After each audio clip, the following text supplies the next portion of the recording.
So we're back with another Panic at the Disco album review, but this time we're reviewing the album Death of a Bachelor. Now, before we get into the actual review for the album, I want to say a few things real fast. To my movie subscribers, I am sorry if I'm just flooding my channel lately with a whole bunch of Panic at the Disco stuff. It's just, they're one of my favorite bands. They dropped a new album, and I'm really just being a fangirl right now and loving the music. So it's not going to be like this all the time. I'm going to try to get some movie videos out there, especially before I move, because I am moving this week. And so I think I'm going to stop recording and making videos by like Friday, and then that'll be like the last time I post a video for like maybe 5 or 6 days, and then I'll be back like when September happens. It's just going to take me a little bit of time to adjust and get onto a new schedule with moving and everything. So I'm going to try to finish this series of Panic at the Disco review albums, and then after that I should be back to doing movies and doing music evenly again. But yeah, so I want to mention that. And now for the Panic fans who are here for my review, this is also very important because this is going to include my upcoming video for it. So me and my brother David, who I've mentioned throughout the channel, he's a person who really got me into Panic at the Disco and other artists that I reviewed on this channel as well. Him and I have made a forum on Google. It's like a little survey based on Panic at the Disco, because we've been talking ever since this album came out, talking about Panic at the Disco, talking about everything going on behind the scenes with Brendan, you know, just discussing it. And so we've been doing that for so long that we want to include you guys. So we made a little forum, just a little survey asking, you know, how did you discover Panic? What's your favorite Panic album? What's your least favorite? You know, just questions like that. We want to know, where do the Panic at the Disco fans stand with the band, the new album, and Brendan Urie himself? So if you guys want to partake and do that survey, I'm going to have a link for it down below. And him and I are also going to do a live stream for it on my channel in a few days once we get enough people to respond to the survey. And so we're going to just go over it, kind of break down the analytics for it, and just see, you know, where the fans are. I think it's going to be a fun video. So if you guys are interested in that, make sure you guys are hitting that like and subscribe button as well. And I'll definitely keep you guys updated once we get enough responses. And again, if you guys want to take that survey down below, it's going to be in my description with the link. So for free, you guys don't have to put your real names. You guys can put a fake one, you know. It's going to be fun. It's going to be cool. I'm really looking forward to it. But I think I got everything I wanted to say out of the way. So with all that being said, let's get into the review for Death of a Bachelor. So with Death of a Bachelor, I've noticed a few things that I've never really noticed when I first listened to it. And it's actually been a while since I've heard this album. But when I listened to it, it felt like it was so fresh. So like it was a nice, like, looking back to the time when the album came out and where I was. I thought that was really nice, and I think that I do like this album a lot more than I did back then, and it's very enjoyable. And that's one thing I kind of just forgot, how the album was. I mean, I know it's not my favorite Panic album. I know it's not the worst album. I think it's in between, though. I think it's in the middle. I don't think it's that bad of an album, but I think it's a good, decent album. Now, the sound, too. This is something I did not notice, or I just, even after this album that I'm about to mention came out, I never even noticed the similarity to this album. But I thought that Death of a Bachelor and Pray for the Wicked sound pretty similar, because this album is very, very poppy. And I did not recognize that at first. I never realized how poppy this album is. And I feel like this is what they led in with to going towards Pray for the Wicked. Like, we should have seen that. At least I should have seen that. I'm sure you guys did. But, I mean, I'm just barely seeing the connections and similarities between the two albums. And I'm just like, some of these songs on this Death of the Bachelor album sound like they would be on Pray for the Wicked, you know? And I was just like, I can see it now. And they're very similar with specific sounds, and I want to talk about the very first song on this album, which is Victorious. Now, Victorious, I have not heard this song in forever, and I remember when it came out, I was really into it. I was loving it. I had it playing all the time. Now I listen to it, and I'm just like, wow. This is very poppy with a bit of rock elements. I mean, at the time it did came out, yes, I did love it, and I was a big fan of it, always singing it. But now I'm hearing it, I just like it. I don't love it, but it's good. It's good to the point where I like it. I just felt like I loved it so much back then because that was such a new, refreshing sound to Panic at the Disco. I had just heard, you know, Too Weird to Live, Too Rare to Die, and I was like, Death of the Bachelor is very different from this past album, But yeah, no, so with Victorious, I really like the sound, and the vocals are very impressive, especially when he's holding those long range notes. I thought that was really good from him, and it made the song fit a lot. It really helped out the song. The flow and the lyrics are actually good. At the same time, I can also see this song being a bit too much for people. It just seems like it's a little bit out there with the sound. It's like kind of all over the place. There's a lot of poppiness with a bit of rock element to it, and then his vocals really just go all over the place, but he does it good in my opinion, and I like it. But I'm just saying, for some people, I can see how it could just not be for them, and they will pass on it. You know, I could see that. So for the second song, Don't Threaten Me with a Good Time, again, it's a very, very poppy sound. And the intro with the Rock Lobster sample, oh my god. I don't know, at first, when the album first came out and I first heard this song, I was like, damn, that's sick, they're using Rock Lobster. But now I'm just like, I don't know. I know it's just the whole theme for the song, but again, with this song, it's actually pretty interesting when you look at the lyrics too. He's talking about a wild, wild night of him just out on the town doing drugs, getting fucked up. It's pretty crazy. And I feel like the fans wouldn't really catch on to that because, again, this song is very poppy, and I know I said that, but it's so catchy, so poppy that I feel like the fans would ignore what the song is actually saying and just be like, yeah, let's sing along to it, but the lyrics are pretty dark. And it's just like, whoa, I don't know. It's crazy. And I think this is a good example of a very poppy song with some dark lyrics. And something that came to mind was with 21 Pilots. I know that they kind of make upbeat, uplifted music, especially like the sounding wise. But when it comes to the lyrics can actually be pretty dark and meaningful at the same time. And that's kind of what I felt with this song, that it was pretty deep and it was pretty dark. But I feel like he was just explaining himself, and I liked it. Now, with Hallelujah, the third song on this album, it sounds like this is one of the songs that could be for Pray for the Wicked. And I'm not a big fan of the sound. Not because it sounds like Pray for the Wicked, but just because of the song itself. I don't think that the lyrics are that great. I'm not a big fan of the sound, and even the chorus, I'm not a fan of the chorus. I don't think it's that strong. To me, I'm just not a fan of the sound. This is not my particular taste when it comes to a Panic at the Disco song. So that's why I would usually skip this song or pass it whenever it came on. I also forgot to mention, I wrote 4 pages of notes this time, not 3. I broke out of that number 3. So with the fourth song, Emperor's New Clothes, this one to me sounds like Nightmare Before Christmas. It always has, especially with the deep vocals, deep background vocals, I mean, especially with the music video. It's pretty scary, and I don't know why he started to do a bunch of demonic stuff in his videos. For example, in this one, he literally turns into a demon. LA Devotee, a bunch of demon symbols or demonic symbols.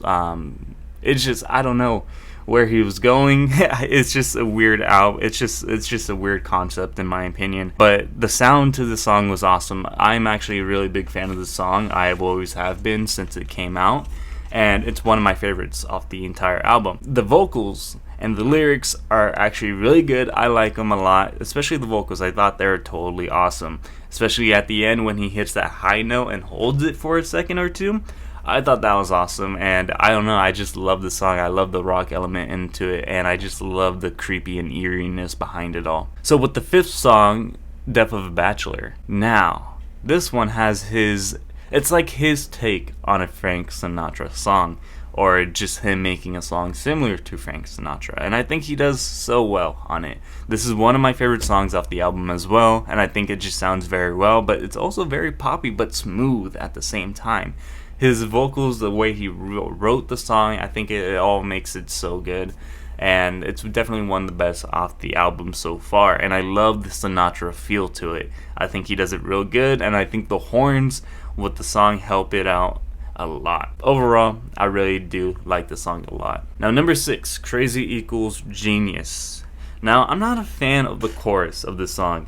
Usually the build up and the verse to the chorus is nice. I can listen up until then, but then when the chorus starts, that's when I want to hit that skip button, and I was like, yeah, I just don't want to listen to the rest of it. And plus, in my opinion, the lyrics aren't that great, especially if they were, it would make me want to finish the entire song. But since to me, I don't think that they're that strong or that interesting to keep going, that's why I usually want to just skip it when it gets to the chorus, because I'm like, well, it's like nothing to really keep listening for, in my opinion. I'm not that big of a fan on it. I'm just one that's gonna skip it. But one thing I really like stood out to me in this song was that it sounded a lot like swing, jazz, club type of music.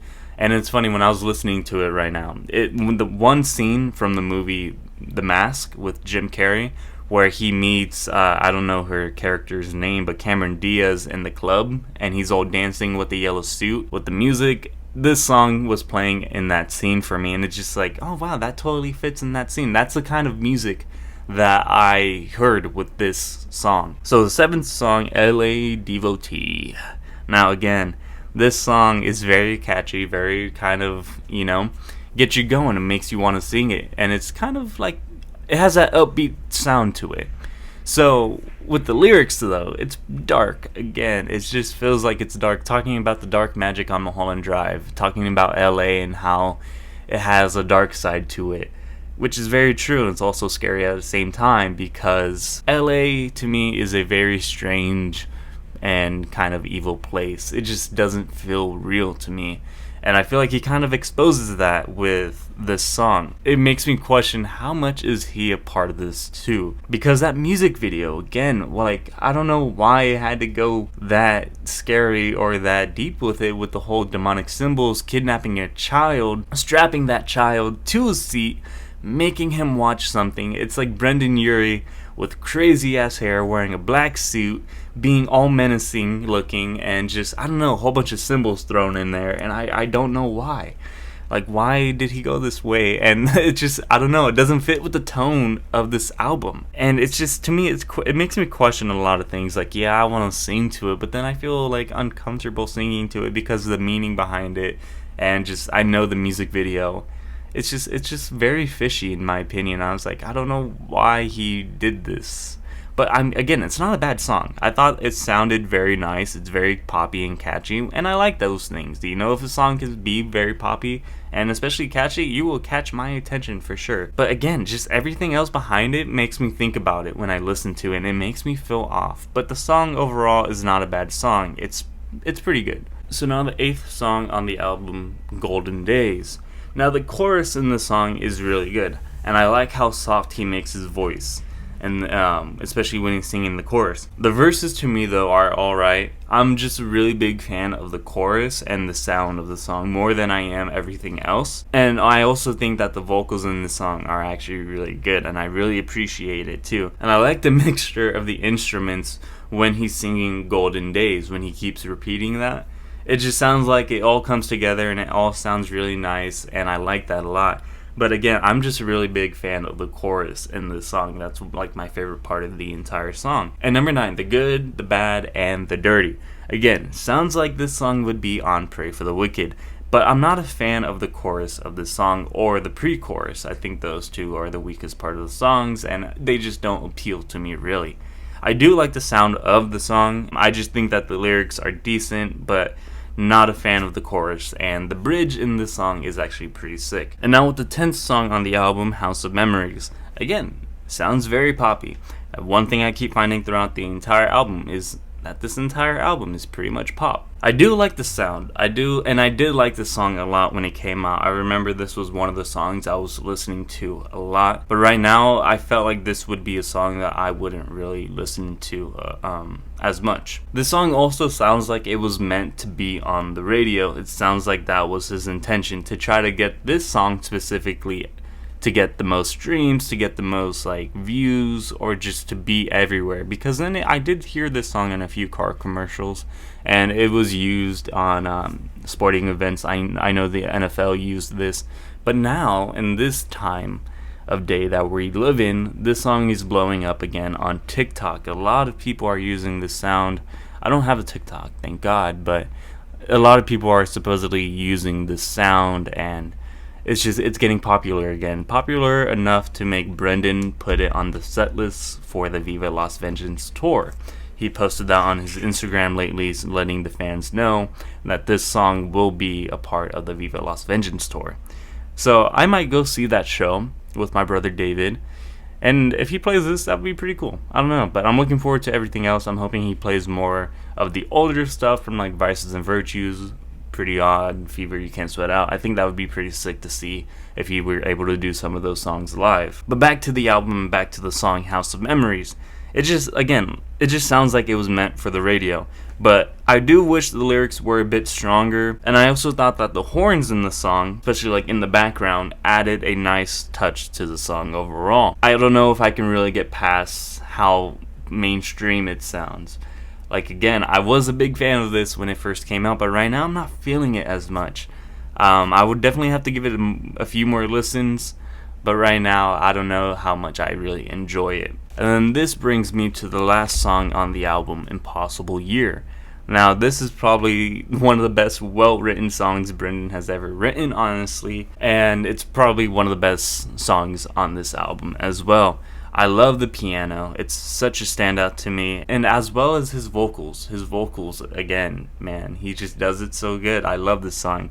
And it also has that Sinatra feel, as did Death of a Bachelor. And when I was listening to it, I couldn't get over his vocals. I just kept telling myself, man, his vocals are so good and so perfect for this song. And again, he uses horns a lot throughout this entire album, and he uses them again in this song. And I think they also help out this song, and I thought this entire song was a very good way to close off this album. And so I am a big fan of this song. I think this song is really good. I think it's really impressive and one of the best ones off the album for sure. But my overall thoughts on the album was I just forgot how poppy this album really is. Though I didn't like every song, they are still listenable and enjoyable. But the sounds sound so similar to Pray for the Wicked, and I should have seen back when this album came out where he was going to be taking the music and where he was going with it next, which would be Pray for the Wicked. I should have saw it coming, and I shouldn't have been so surprised. But this album was really refreshing when I heard it again today.